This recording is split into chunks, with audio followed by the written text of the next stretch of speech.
Hi everyone. Today I'm going to talk about another recent release on Blu-ray. This not from Criterion. I've been doing a lot of recent Criterion releases in the past few weeks, but this is one from Arrow, and this is a movie from 1965, A Fugitive from the Past, which I purchased at the Barnes & Noble as they were having both an Arrow and a Criterion sale through the month of November. Fugitive from the Past from 1965, directed by Tomu Uchida.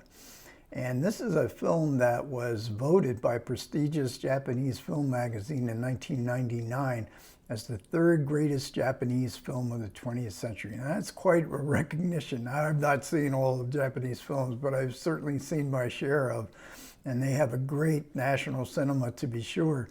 For this to place third is sort of, like I say, a very important recognition for me, especially because I never heard of the film before, nor had I ever heard of Tomu Uchida before.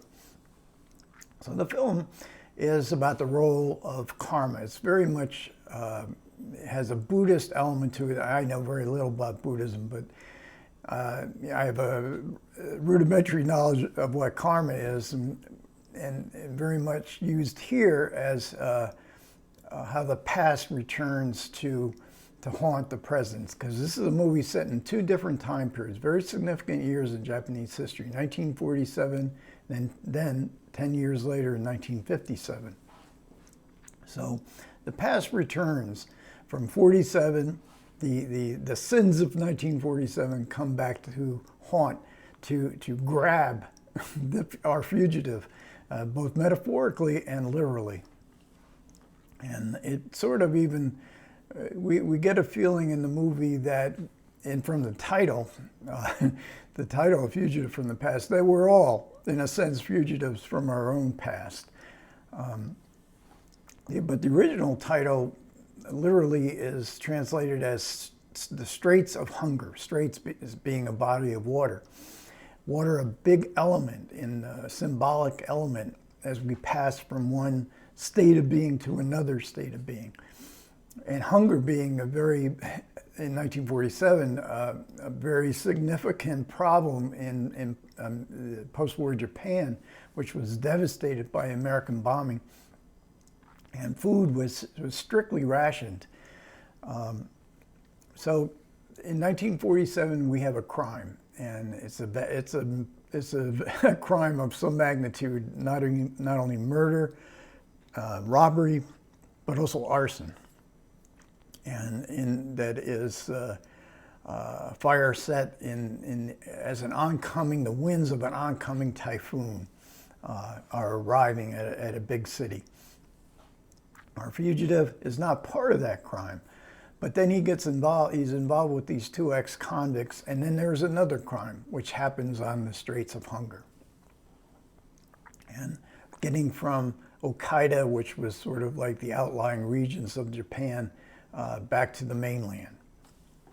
And this, again, post-war era, these people, there's two ex-convicts. Our fugitive is a repatriated Japanese soldier. So, and then this crime becomes investigated. And Fugitive from the Past is very much a police procedural. Our fugitive then gets caught up with a prostitute who he meets by chance on a train, and she sees him as being a kind person. She offers him food being very significant, sort of almost like a ritual. And then they get involved for one night, and she now, and he's generous, so now he becomes a sort of an idol to her, sort of a god to her, because of his generosity, his kindness to her. And then, so now we go to 1957. Now economically, Japan is on its feet again. Our fugitive is not a poor man in search of food anymore, but his past comes back to another crime is committed, and the fugitive past is now in 1957. His sins in 1947 come to fruition in 1957. And we get another police procedural. Now, there's actually two police procedurals with the police detectives investigating the crime of 1957, slowly seeing a relationship to a crime that happened in 1947.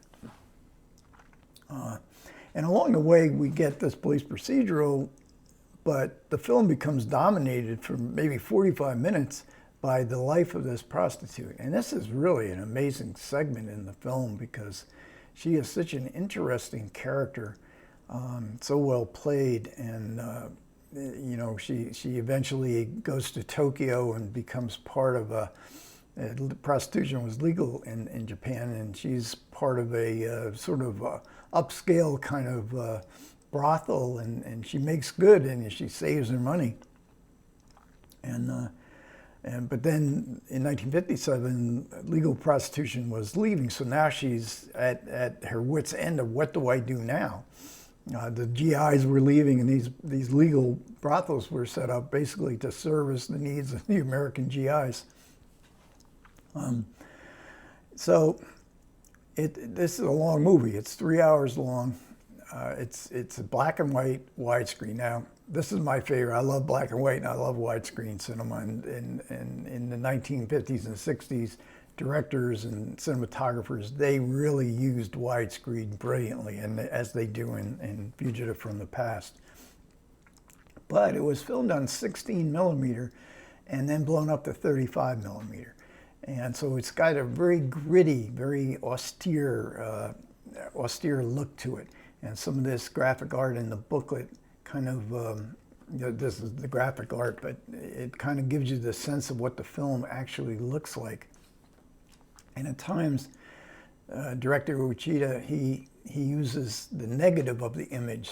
I guess they call it solarization, I forget, but you know, you get the positive, but then you also get the negative, symbolic of rage, and symbolic of a certain memories that are kind of obscured.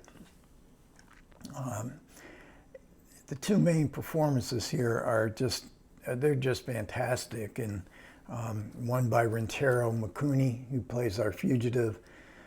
He was a big star in Japan, considered one of the great Japanese actors. I think I only saw him in one other film. The prostitute played by Sadiko Hidari, one of the most poignant roles I think you're going to see in films.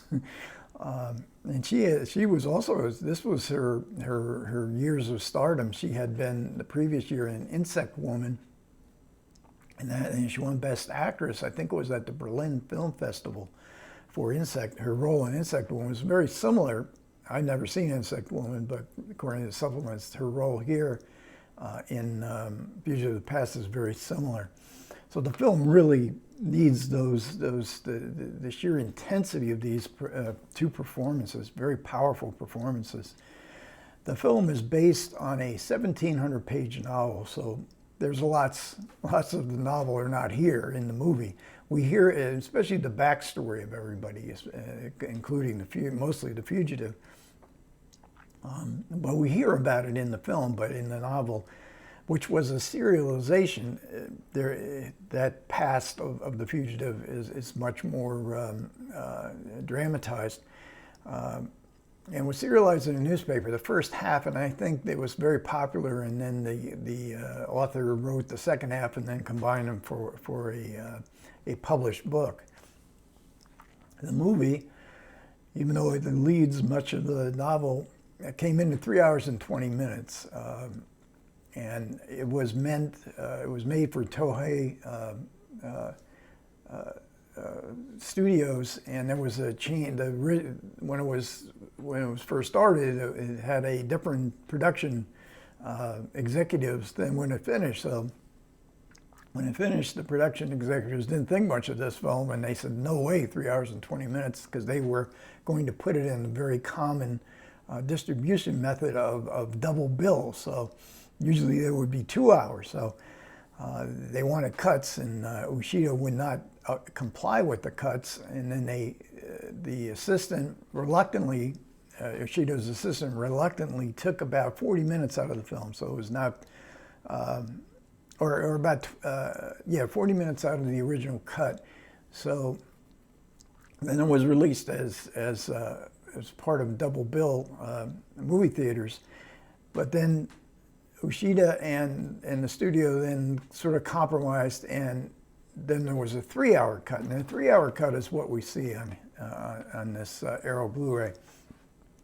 And much to the studio, this new executive group at the studio's amazement, the film was a big hit. It got great reviews, a big hit.